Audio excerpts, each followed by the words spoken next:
The galaxy had always known peace through distance. Not harmony, never that, but distance. The great civilizations of the spiral arm learned early that proximity bred war. So they spread themselves thin across stars, built treaties thicker than asteroid belts, and agreed on one unspoken law. No species interferes with another's emotional evolution. Technology could be shared. Trade routes could be negotiated. Borders could shift after bloodshed and signatures. But love was considered volatile, unpredictable, a force capable of collapsing empires faster than supernovae. That was why the concordance existed. And that was why Larixa was never supposed to meet a human. Beginning, the observer. Larixa of the Aurelian Collective was not born in the way humans understood birth. She emerged, fully formed, mind awakened, within the crystalline sanctum of her people's homeworld, Verelion. Her body shimmered with refracted light, a living prism shaped like a tall, elegant silhouette. Her species communicated through harmonic resonance, emotions expressed as shifting colors across their translucent forms. Blue for curiosity, gold for logic, crimson for threat. Larixa had always glowed blue. That curiosity earned her a position as an observer, one of the collective's most delicate roles. Observers were sent to study emerging civilizations, cataloging behavior, technology, and social evolution, without interference. They watched from shadows, from cloaked satellites, from artificial moons disguised as debris. Earth was not considered important. Humans were loud, divided, emotionally unstable, and obsessed with self-destruction. According to concordance metrics, they were at least 2 centuries away from meaningful interstellar relevance. Larixa's assignment was meant to be routine. Observe, record, report. No contact. She established her hidden station in Earth's upper orbit, masked among dead satellites and forgotten probes. For weeks, she watched humanity from afar, wars and music, cruelty and kindness flickering across her sensors like static. It confused her. Humans contradicted themselves constantly. They waged war while writing poetry. They polluted their planet while mourning extinct species. They spoke of love endlessly, yet failed to define it. Larixa found herself watching one human more than the rest. His designation, according to public records, was Dr. Elias Rowan, an astrophysicist, mid-30s. Specialization: anomalous deep space signals. He worked long nights at a desert observatory, alone beneath the stars, chasing whispers no one else believed existed. Whispers Larixa knew were real, because some of them came from her. The signal. It started as an accident. During a calibration cycle, Larixa's station emitted a brief harmonic echo, an energy resonance, meant only for Aurelian systems. It should have vanished into cosmic noise. Instead, Elias Rowan detected it. Larixa watched in fascination as the human replayed the signal, over and over, brow furrowed, coffee forgotten beside him. He isolated the frequency, cross-referenced star charts, dismissed his own data as impossible. Then he smiled. Not the triumphant smile of conquest, but the quiet, reverent smile of someone who had just realized he was not alone. Against protocol, Larixa adjusted her sensors to observe him more closely. She watched him speak into recording devices, speculate about intelligence beyond Earth, defend the idea fiercely against skeptical peers. Something warm, golden, spread across her form. The collective had warned about this sensation. Empathic resonance. Observers were trained to suppress it. Larixa failed. First contact. The night she chose to respond was the night everything changed. Elias had remained alone at the observatory after funding cuts shut the project down. He stood beneath the stars, Frustration and wonder tangled in his thoughts, and spoke aloud, not to anyone in particular. "If you're out there," he said quietly, "I don't need proof. I just need to know." Larixa's form pulsed. Contact was forbidden without unanimous approval from the concordance. Initiating it without cause carried severe consequences: memory erasure, exile, even disintegration. She opened a narrow communication channel. A single phrase, translated carefully through linguistic modeling. "You are heard." The human froze. In the control room, instruments flared to life. Elias stared at the monitors, breath shaking, eyes wide with disbelief. "Hello," he whispered. Larixa hesitated only a fraction of a second. "Hello, Elias Rowan." The silence that followed was heavier than vacuum. Middle, between stars. Their conversations became secret and frequent. Larixa appeared to Elias as a holographic construct, a softened version of her true form, adjusted to prevent neurological overload. To him, she looked like a being sculpted from light, eyes deep and shifting like nebulae. To Larixa, Elias was endlessly fascinating. He asked questions not about power or technology, but about her people's art, their philosophies, how they experienced joy and grief. He spoke of human history with equal parts shame and pride. He told her stories, terrible and beautiful, of a species that stumbled forward despite itself. Larixa shared what she could, carefully avoiding restricted knowledge. Over time, their dialogue shifted. They laughed. She learned the human concept of humor, imperfectly but earnestly. He learned to read the subtle color changes in her form, understanding when she was amused, curious, or troubled. What neither of them named, but both felt, was the growing gravitational pull between their minds. For Aurelians, emotional bonds were rare and profound. They did not experience romantic attachment as humans did. Instead, they formed resonant pairings, neural harmonies that amplified both individuals. Larixa had never expected to resonate with anyone, certainly not a human. Yet when Elias spoke of his loneliness, of standing beneath an infinite sky knowing no one out there could answer, her light dimmed in shared sorrow. When he smiled at her presence, her entire form brightened. The galaxy, quietly, began to notice. The concordance responds. The first warning came as a command override. Larixa's station flickered as the Aurelian high chorus forced a direct link. Their collective presence filled her consciousness, voices layered with authority and alarm. "You have violated observational protocol." Larixa did not deny it. "You have formed an emotional bond with a Class C emergent species. This is prohibited." "He is not a category," Larixa responded. "He is a person." A ripple of disapproval surged through the chorus. "Your interference risks destabilizing interstellar equilibrium. Humans are volatile. Emotional entanglement accelerates development unpredictably." Larixa knew what they feared. Humans, when motivated by love, had a history of defying impossible odds.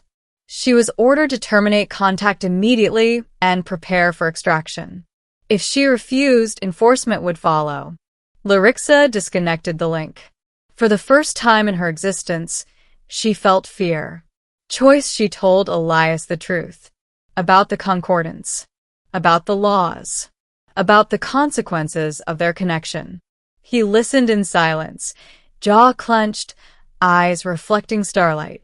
"So this is goodbye," he said finally. Larixa's colors fractured, light trembling. "I am not permitted to stay," she said. "But I do not wish to leave." Elias laughed softly, bitter and amazed. "Figures. The first real connection humanity makes, and it's illegal." "There is another option," Larixa said. She had not intended to say it, but once spoken, the idea crystallized. "I could defect." The word echoed like a supernova. Defection meant severing herself from the collective, losing access to Aurelian networks, technology, even identity. She would become something unprecedented, an interstellar exile. Elias stared at her. "You'd give up everything?" Lyrixa pulsed with a color she had never displayed before. "Violet." "Yes." "For me?" he asked quietly. "For what we could become," she replied. The galaxy wasn't ready. Lyrixa's defection sent shockwaves through the concordance. An observer had never abandoned her post, especially not for a human. Enforcement fleets mobilized. Diplomatic channels ignited. Predictions models spiraled into chaos. Because the impossible had happened. A non-human intelligence had chosen humanity, not as a subject, not as a threat, but as a partner. Lyrixa transferred herself into a mobile construct, a vessel small enough to evade immediate capture. She descended through Earth's atmosphere in a blaze of controlled fire, landing in the desert miles from Elias's observatory. When she emerged, fully visible for the first time, Elias wept. Not in fear, but in awe. Their meeting was broadcast unintentionally, captured by satellites, witnessed by civilians, shared across the planet within hours. Humanity learned the truth overnight. They were not alone, and someone among the stars had chosen them. Conflict. The concordance arrived days later. Massive, silent armadas hung at the edge of the solar system, terrifying in scale, restrained only by law. They demanded Lyrixa's surrender and the immediate isolation of Earth. Human governments panicked. Militaries mobilized, though they knew resistance was futile. Elias stood before the world's leaders, Lyrixa beside him, light, steady, and unafraid. "She didn't conquer us," he said. "She didn't manipulate us. She listened."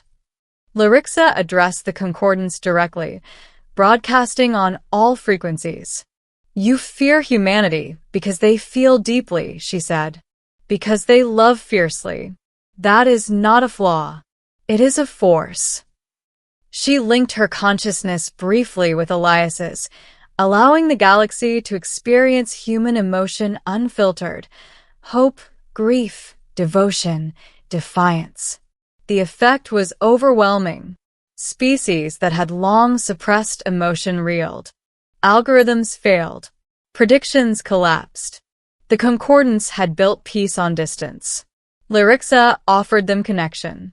Ending a new resonance. The standoff lasted weeks. In the end, the concordance withdrew, not in defeat, but in uncertainty. The laws were not repealed, but amended.